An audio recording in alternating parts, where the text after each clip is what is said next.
굉장히 궁금한 마음으로 이 말씀을 준비했는데 하나님이 특별한 말씀을 주셨다고 생각을 합니다. 우리 같이 기도하고 같이 말씀 같이 보도록 하겠습니다. 사랑의 하나님 아버지, 감사합니다. 저희들을 주일 이 예배에 다시 불러 모아주셔서 감사합니다. 온라인으로 모인 사람도 있고 오프라인으로 모인 사람도 있습니다. 하나님, 우리가 어떤 장소에 있든 어떤 곳에 있든 저희들의 마음을 주님 하나로 묶어주시고 이 드리는 예배를 하나님이 기쁘게 받아주시고 또 이 예배를 통해서 저희가 또 격려받고 하나님이 정말 영광을 받으시는 그런 예배가 되길 바랍니다. 하나님의 말씀을 전하고자 합니다. 전해지는 말씀이 오차 없이 제대로 잘 전해질 수 있게 도와주시고 또한 이 듣는 말씀이 우리 듣는 모든 사람들의 마음에 심기어서 정말 30배, 60배, 100배의 결실을 맺는 그런 말씀이 되기를 바라고 원합니다.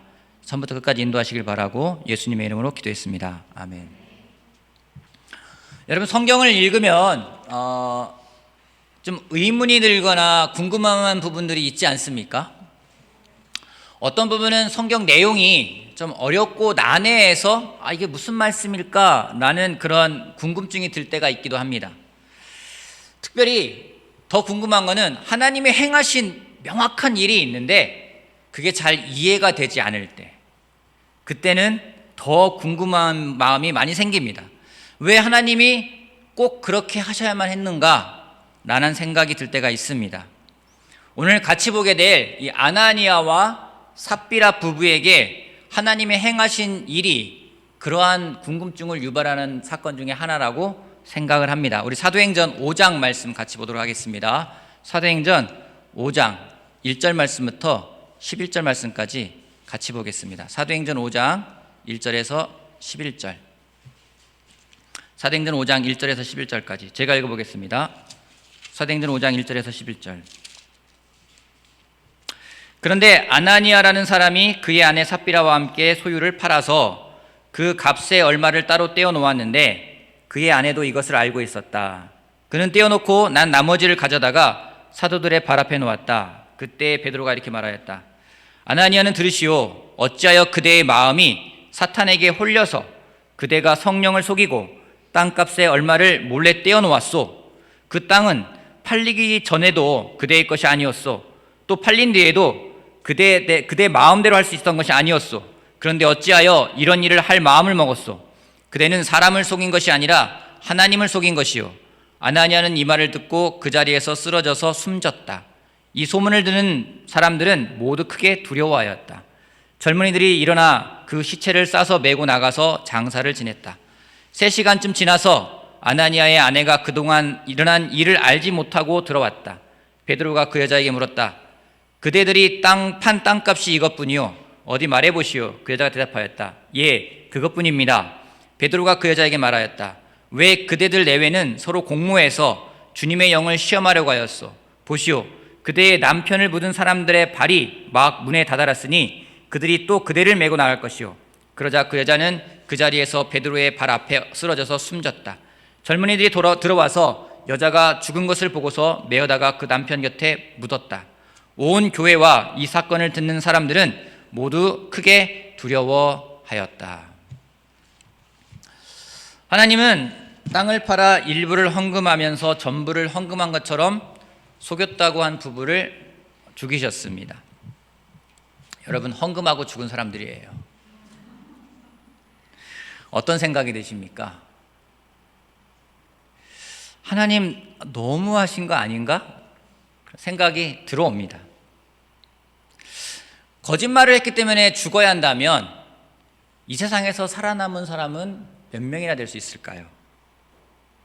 특별히 헌금과 타협하고자 하는 그 유혹을 못 이겨서 넘어지는 사람들이 있는데 그런 사람들이 죽어야 한다면 오늘 얼마나 많은 사람들이 죽을까요? 때론 그럴 때 있지 않습니까? 월급 받아서 헌금을 이체하기도 하는데 때로는 깜빡하고 헌금을 잊고 이번 달 헌금 못했네? 라고 넘어가면서 그 다음 달에 또 같이 하는 사람들도 있습니다. 여러분, 물론 거짓말을 해서는 안 됩니다. 그것이 선의를 가진 거짓말이라 하더라도 거짓말은 해서는 안 됩니다. 거짓말은 거짓말입니다. 거짓말은 서로 간의 신뢰를 깨트립니다. 나를 위해 누군가가 거짓말을 해 주었다 하더라도 그런 사람은 누군가의 선의를 위해서 나에게 또 거짓말을 할 수 있기 때문에 거짓말은 어떤 경우에도 옳지 않고 서로의 신뢰를 깨트립니다. 그렇다고 거짓말한 사람을 하나님이 죽이신다면 우리는 많은 질문이 들어옵니다. 하나님의 그 은혜는 무엇이며 하나님의 그 사랑은 무엇이며 하나님의 용서라는 것은 우리가 어떻게 받아들여야 하는가라는 그런 질문들이 떠오르게 됩니다. 저는 이 말씀을 계속 보면서 참 하나님이 어떤 말씀을 주실까 굉장히 궁금했습니다.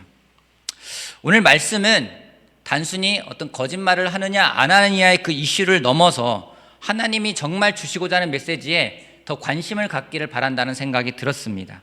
오늘 말씀을 통해서 정말 하나님이 우리들에게 주신 말씀이 무엇인지를 같이 곰곰이 묵상해보는 시간을 갖도록 하겠습니다.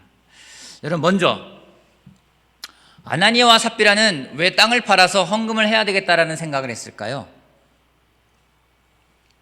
그들은 어떤 동기에서 땅을 팔아서 헌금을 해야 되겠다라는 생각을 했을까요? 아까 읽었던 5장 1절 말씀을 보면은 처음에 시작하는 단어가 그런데 라는 접속사가 쓰입니다. 헬라어로는 대라고 해서 그런데, 그러나 라는 의미를 가지고 있는 접속사로 시작합니다. 그 내용은 무엇이겠습니까? 이 사건은 그 앞에 있는 내용과 연관이 있다라는 말입니다. 이 아나니아와 삽비라가 땅을 팔아 헌금을 하기 전에 어떤 일이 벌어졌는지 믿음의 공동체 안에서 여유가 있는 사람들이 자신이 가진 땅과 집을 팔아서 그 돈을 헌금하면 사도들은 필요가 있는 사람들에게 나누어 주었습니다. 그래서 모두의 필요가 채워지는 참으로 아름다운 공동체의 모습이 있었다고 성경은 기록하고 있습니다. 한 가지 오해하지 말아야 되는 것은 공동으로 소유했다라고 하기 때문에 개인의 사유재산을 부정하거나 공산주의나 사회주의의 모습은 아니었습니다. 여유가 있는 사람들이 자발적으로 그들이 가진 것을 헌금을 하고 그것이 필요가 있는 사람들에게 쓰여졌다라는 것이 사도행전 4장에 있는 말씀입니다. 그래서 많은 사람들이 자발적으로 그런 마음들을 표현했는데 이 누가복음 사도행전을 기록한 누가는 특별히 한 사람을 더 강조해서 소개하고 있습니다. 4장 36절부터 37절까지 두 절을 제가 읽겠습니다. 4장 36절 37절. 키프로스 태생으로 레위 사람이요 사도들에게서 바나바 곧 위로의 아들이라는 뜻의 별명을 받은 요셉이 자기가 가지고 있는 밭을 팔아서 그 돈을 가져다가 사도들의 발 앞에 놓았다. 누가는 특별히 한 사람을 설명합니다. 요셉이라는 사람을 설명을 합니다. 이 사람이 얼마나 특별했고 그가 얼마나 많은 사람들에게 정말 위로와 격려가 되었는지 사도들은 그에게 위로의 아들 바나바라는 별명을 지어주기까지 이릅니다. 여러분, 사도행전을 잘 읽어보면요 누가가 어떤 사람에 대해 기록할 때 그렇게 많이 기록한 부분이 별로 없어요. 고넬료는 백부장이었다, 의로운 사람, 뭔가 특별한 사람에 대해서는 좀 기록하는데 심지어 12명의 사도에 대해서도 그렇게 깊이 기록된 것이 별로 없습니다. 근데 유독 이 바나바라고 하는 이 요셉에 대해서는 길게 설명을 하고 있습니다. 그가 고향이 어디며 그의 집안은 어디며 별명이 왜 붙여졌는지까지 자세하게 설명합니다. 여러분, 우리 좀 특별한 사람을 이렇게 거론할 때는 항상 따라가는 게 그 사람의 고향부터 따라가지 않습니까? 저도 저에게 특별하게 생각하는 사람들은 저한테 꼭 물어봐요. 고향이 어디세요? 그러면 안면도입니다. 그러면 아, 그렇군요. 이렇게 넘어갈 때가 있습니다. 그러면은 집에 자녀는 몇 명입니까? 이렇게 그다음 집안으로 물어가는 거예요. 근데 마찬가지예요. 요셉이 너무 특별하니까 그 사람이 어디 태생이며 집안은 어떤 집안이며 그다음에 그 사람이 어떤 일을 했는지를 설명을 하고 있습니다. 바나바의 마음과 행동이 정말 많은 사람들에게 감동이 되고 위로가 되고 격려가 되었다는 생각이 듭니다. 이런 일과 더불어서 이런 사건이 있은 다음에 그런데 라면서 아나니아가 약간 비교되는 그런 차원으로 소개가 됩니다. 성경의 문맥을 보게 되면요 아나니아는 바나바의 행동에 영향을 받은 것을 알 수 있습니다. 요셉이 바나바라는 별명을 듣고 많은 사람들의 사랑을 받는 것이 그에게는 영향을 끼친 것 같습니다. 그래서 그도 결정했어요. 나도 그렇게 해야 되겠다. 나도 땅을 팔아서 헌금을 해야 되겠다. 땅을 팔았는데 금액이 생각보다 컸는지 어떤지 모르겠어요. 다 하자니 아까운 마음이 들었는지 아니면 개인적인 필요가 있어가지고 그렇게 했는지는 모르겠어요. 하지만 헌금을 갖다 드렸습니다. 비슷한 행동이지만 결과는 완전히 달랐습니다. 어떤 금액의 차이가 아니었습니다. 제일 중요한 것은 마음의 동기가 틀렸기 때문입니다. 바나바는 하나님을 바라보며 하나님의 영광을 위한 행동했다면 아나니아는 사람들을 바라보며 자신의 영광을 취하기 위한 행동이었습니다. 성령과 감성의 감동으로 사랑과 믿음으로 한 것이 바나바의 행동이라면 아나니아는 사람들로부터 받는 존경과 사랑을 원하는 행동이었다는 것을 우리가 알 수가 있습니다. 그런 존경을 받고 싶었어요. 여러분 누구나 그런 마음 있지 않습니까? 오늘 이 말씀을 통해서 우리들에게 주시는 첫 번째 하나님의 말씀이 무엇인지, 첫 번째는요, 하나님은 하나님의 영광을 취하는 자를 기뻐하지 않으신다는 겁니다. 하나님은 하나님의 영광을 취하는 자를 기뻐하지 않으신다는 겁니다. 여러분 어떻습니까?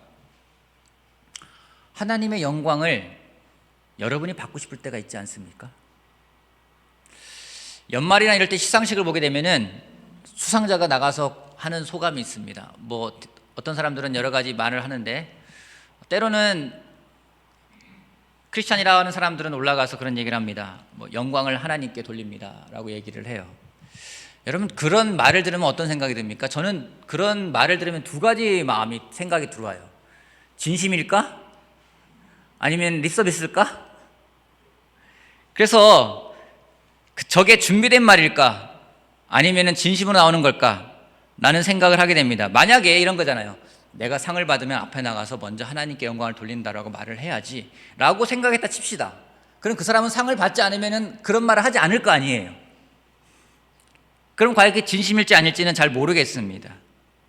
우리도 똑같은 사람들이라 생각을 합니다. 저 같은 경우도 마찬가지예요. 저도 하나님의 영광을 내가 받고 싶을 때가 있습니다. 언제일까요? 여러분 교회 모임된 어떤 가서 좋은 소식 나눌 때가 있습니다. 하나님이 하신 일들을 나눕시다 할 때, 하나님이 이런 놀라운 일들 하셨어요 할 때, 나에게 일어날 일들이 없으면은요 다른 사람이 나누는 게 그다지 기쁘지가 않아요. 나에게 많은 일들이 일어나면은 그걸 나누면서도 기쁘고 다른 사람의 얘기를 들으면서도 기쁜데, 나에게 없으면은 다른 사람에게 일어날 일들이 별로 기쁘지가 않을 때가 있습니다. 그때 제가 느끼는 게 뭐냐면, 내가 너무나 쉽게 하나님의 영광을 내가 받고 싶어하는 마음이 있구나라는 것을 느끼게 됩니다. 설교를 해도 마찬가지입니다. 전할 기회가 있고 마음을 다해 전했기 때문에 감사하면 그것이 전부 다인데 반응이 좋지 않으면 아쉬워할 때가 있어요. 제가 매주마다 기도하고 싸우는 부분이 바로 이 부분입니다. 지난주에는 한 제자와 같이 설교하는 거에 대해서 한번 이야기를 나눴어요. 내가 과연 설교를 할 수 있는 사람일까? 나한테는 그런 자격이 있는 사람일까?에 대해서 이야기를 한 적이 있어요. 그랬더니 그 제자가 저한테 이런 얘기를 해주더라고요. 누군가가 하나님의 말씀을 전하는 것은 그 사람이 하나님의 말씀을 전할 자격이 있기 때문이라기보다는 하나님이 말씀을 전할 사람으로 택해 쓰시기 때문에 그게 전부가 아니겠느냐라는 말을 하는 걸 들었습니다. 굉장히 저의 어리석음을 깨닫게 해주는 말이라는 생각이 들었습니다. 세상을 살아가면서 내가 주인공이 되고 싶어집니다. 나 중심으로 세상이 돌아가고 우주가 돌아간다고 느낄 때가 있습니다. 또 그런 유혹을 받을 때가 있습니다. 얼마 전에 종교심과 믿음이 어떻게 다른지 구분해 놓은 글을 읽은 적이 있습니다. 여러분, 종교심은요, 그 시작과 끝이 나예요. 나로 시작하고 나로 끝납니다. 내가 하나님을 찾았고 내가 원하면 하고 내가 원하지 않으면 안 하고 내 마음에 들면 좋고 내 마음에 들지 않으면 좋지 않고 내가 중심이 되는 게 바로 종교적인 마음이라는 겁니다. 그럼 믿음은 무엇일까요? 믿음은 그 출발과 끝이 하나님이 내는 겁니다. 하나님이 나를 먼저 찾아주셨기에 감사하고 하나님이 나를 먼저 사랑해 주셨기에 감사하고 그 사랑에 내가 반응하며 살아가는 삶이 바로 믿음의 삶입니다. 하나님이 중심이 되는 것이 믿음이라는 겁니다. 아나니아와 삽비라요, 이들은 믿음이 아니라 종교적인 열심으로 임했던 사람들입니다.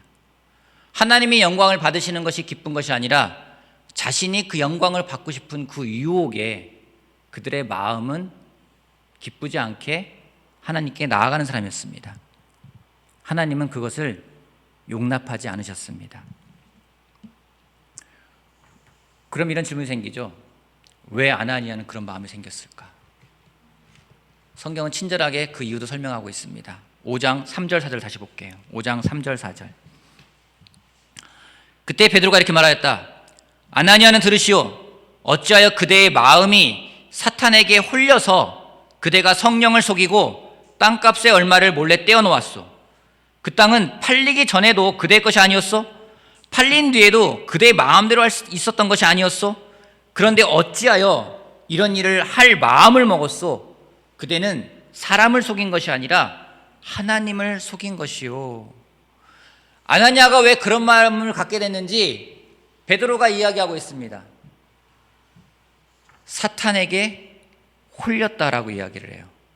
두 번째 보고 싶은 말씀 무엇인지, 포인트는 무엇인지, 사탄은 우리의 마음을 홀린다라는 것입니다.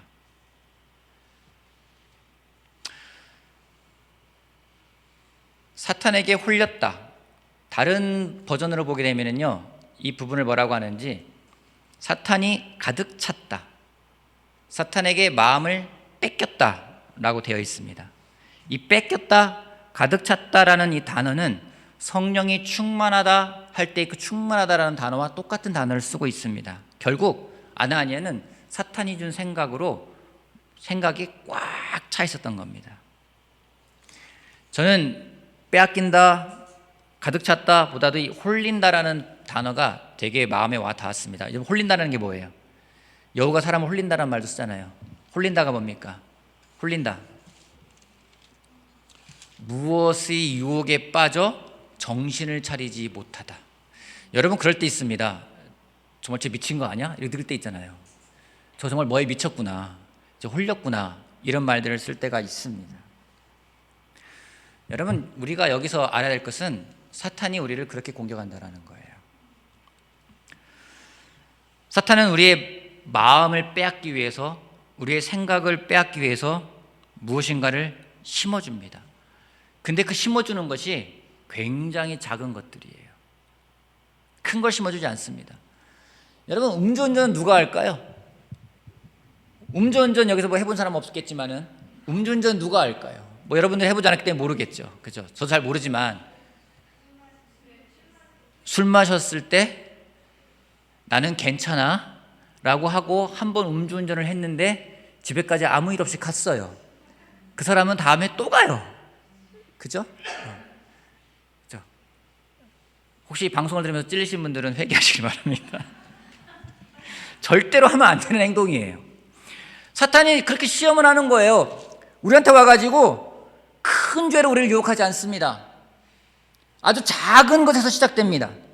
거짓말도 큰 거짓말을 하지 않아요. 작은 것으로 시작을 합니다. 사탄이 주는 건 거짓이기 때문에 실체도 없습니다. 실체가 없는데 굉장히 논리적이에요. 굉장히 합리적이에요. 정말 엉망이고 이상하고 말도 안 되면은요, 사탄이 우리를 그 유혹하는 게 유혹이 되지가 않아요. 아주 교묘합니다. 거짓의 영이기 때문에 진실되게 다가오지 않습니다. 모든 것이 거짓입니다. 그 사탄이 우리를 공격하는 방법은 우리의 생각 속에 뭔가를 딱 심어줍니다. 성경을 보십시오. 가룟 유다가 왜 예수님을 팔아 넘겼습니까? 가룟 유다에다가 마음에 예수님을 팔아 넘길 생각을 심어주었어요. 좋지 않은 생각이라는 걸 몰랐을까요? 여러분, 가룟 유다가 갈등하지 않았을까요? 갈등했을 거예요. 하지만 그 생각에 홀려버렸습니다. 이브에게 다가가서 어떻게 이야기했습니까? 너 저거 먹어봐, 너 좋아질 거야. 굉장히 작은 말 한마디를 던지는 거예요. 의심하는 생각을, 하나님에 대해서 의심하는 생각을 딱 심어줍니다. 그 마음을 심어줍니다. 우리에게도 오늘 그렇게 다가오고 있어요. 아주 거창하게 다가오는 것이 아닙니다. 사탄이 우리에게 주는 생각은 아주 자그마한 생각 하나 더 던집니다. 괜찮을 거야, 그렇게 한번 해봐 라고 이야기를 합니다. 그 생각이 커지면은요, 나중에 그 생각이 우리를 잡아먹게 되고 우리는 거기에 사로잡히게 됩니다. 그리고 행동으로 옮깁니다. 사탄이 여러분들의 육신을 공격할까요? 여러분들의 재산을 공격할까요? 여러분들의 이웃을 공격할까요? 모르겠어요. 사탄이 가장 공격하는 것은요, 여러분들의 마음이고 여러분들의 생각이에요. 아나니의 마음을 공격했어요. 아나니의 재산 공격한 게 아니에요. 아나니의 생각을 공격했습니다. 그러게 성경은 이야기합니다. 그 무엇보다 내 마음을 지켜라. 그것이 생명의 근원이기 때문이라고 잠언 4장 23절에서 말하고 있습니다. 여러분, 이런 사탄의 공격으로부터 어떻게 마음을 지킬 수 있을까요? 어떻게 생각을 지킬 수 있을까요? 놀랍게도 성경은 거기에 대해서 명확한 가이드라인을 우리들에게 주고 있습니다. 빌립보서 4장 말씀 같이 볼게요. 빌립보서 4장. 제가 좋아하고 제가 또 격려가 되는 구절입니다. 4장 6절 7절 말씀. 아무것도 염려하지 말고 모든 일을 오직 기도와 간구로 하고 여러분이 바라는 것을 감사하는 마음으로 하나님께 아뢰십시오. 그리하면 사람의 헤아림을 뛰어넘는 하나님의 평화가 여러분의 마음과 생각을 그리스도 예수 안에서 지켜줄 것입니다. 아무것도 염려하지 말고 오직 모든 일을 기도와 간구로 하래요. 그러면 우리들의 헤아림을, 우리들의 기대를 뛰어넘는 하나님의 평화가 그리스도 예수 안에서 우리들의 마음과 생각을 지켜줄 거라고 이야기를 하고 있습니다. 분주한 생각으로 두려운 마음이 드십니까? 기도하시기 바랍니다. 여러분의 마음을 힘들게 하는 사람이 있습니까? 그 사람을 위해서 기도하시기 바랍니다. 기도하면 그 사람이 바뀌지 않더라도 기도하는 사람은 하나님이 바꿔주십니다. 그리고 마음을, 생각을 지켜주십니다. 그 사람에 대해 안 좋은 마음을 품고 있어도 그 사람을 위해서 기도하십시오. 여러분의 그 사탄이 주는 마음으로부터 하나님은 마음과 생각을 지켜주실 것입니다. 다음 주에 보겠지만은 초대교회에 외부의 핍박보다는 내부에서 문제가 일어나기 시작을 합니다. 외부로 급속도로 성장하니까 외부의 핍박보다는 내부에서 문제가 생깁니다. 어떤 음식을 분배하는 문제에 있어서 문제가 생겼을 때 사도들이 했던 반응은 무엇인지 기도와 말씀에 집중하겠다라는 거였었어요. 여러분, 기도하겠다는 것, 말씀에 더 집중하겠다라는 것, 이것은 하나님께 더 가까이 가겠다라는 거예요. 하나님께 더 가까이 가면 사탄은 다가오지 못합니다. 누군가 그런 말을 하더라고요. 경찰서 가까이 가면은 범죄자는 가까이 오지 못한다고. 마찬가지예요. 하나님께 가까이 다가가면 다가갈수록 우리들의 마음과 생각은 더 보호받을 수 있습니다. 그러기에 무엇보다 권합니다. 그 무엇보다 감사하는 마음으로 여러분의 기도와 간구를 하나님께 아뢰시기를 바랍니다. 그것이 아나니아와 삽비라를 통해서 우리에게 마음을 지킬 수 있게끔, 그 사탄의 유혹으로부터 이겨낼 수 있게끔 하는 하나님의 메시지가 아닌가 생각을 하게 됩니다. 여러분, 이 사건은요, 일어난 시기를 보게 되면은 하나님이 주인이 되는 하나님의 나라, 하나님의 아름다운 공동체를 세우시고 그 다음에 내부에서 일어나는 문제의 첫 번째 사건입니다. 이 사건이 주는 또 다른 메시지는 무엇일까요? 하나님이 시작하신 일을 대적할 때 하나님이 어떻게 반응하는지를 우리가 알 수 있는 부분이에요. 하나님이 시작하신 일에 대해서 하나님에 대한 잘못된 생각을 가지고 그 일이나 그 질서를 무너뜨리게 되면 하나님의 즉각적인 심판이 있다는 것을 알려주는 것입니다. 구약을 봐도 마찬가지입니다. 하나님이 이스라엘 백성을 출애굽하여서 이끌어냈습니다. 그들에게 율법을 주고 그들에게 민족을 형성하며 그들에게 땅을 주어서 그들을 하나의 나라로 만들려고 했을 때 그들은 거기에 반해서 금송아지로 우상을 만들고 우상을 숭배하며 하나님이 하고자 하는 일에 대해서 그들은 거역했습니다. 그때 하나님은 그들을 3,000명이나 죽이셨습니다. 하나님이 가나안 땅을 점령해서 그 땅을 이스라엘 민족에게 주고 싶었을 때 아간이라는 사람이 그 시작되는 시점에 그가 하나님의 말을 거역하고 전리품을 숨겼을 때 하나님은 아간을 죽이셨습니다. 마찬가지입니다. 하나님의 공동체가 시작되어서 하나님이 그 일을 하시려고 하는데 그 일에 대해서 뭔가 그 영광을 취하려 했던 아나니아와 삽비라도 하나님은 심판하셨습니다. 여러분, 하나님이 심판하신다라는 것은 우리가 두렵고 무섭고 겁먹으라는 얘기가 아니에요. 하나님의 나라가 하나님의 의에 인도되어진다는 것을 하나님이 주시는 메시지라는 겁니다. 하나님의 나라는 하나님이 인도하십니다. 사람의 지혜나 사람의 조직이나 사람의 능력으로 움직이는 것이 아닙니다. 그러기에 오늘 우리가 이 말씀을 통해서 다시 한번 가져가야 될 마음은 무엇인지, 내가 주인이 되는 게 아니라, 내가 중심이 되는 것이 아니라 하나님이 중심이 되는 삶을 살아가는 우리들 한 명 한 명이 되기를 바라는 겁니다. 여러분, 이것을 꼭 기억하시길 바랍니다. 그래서 사탄은 자꾸만 우리를 유혹합니다. 네가 주인공이 돼야 돼, 네가 중심에 서 있으면 돼, 네가 더 영광을 받아야 돼 라고 말할 때 우리가 할 것은 무엇인지, 하나님께 더욱더 다가가서 우리의 마음과 생각을 지키며 하나님의 그 영광을 온전히 하나님께 돌려드릴 수 있는 우리들 한 명 한 명이 되기를 바랍니다. 말씀 마치겠습니다.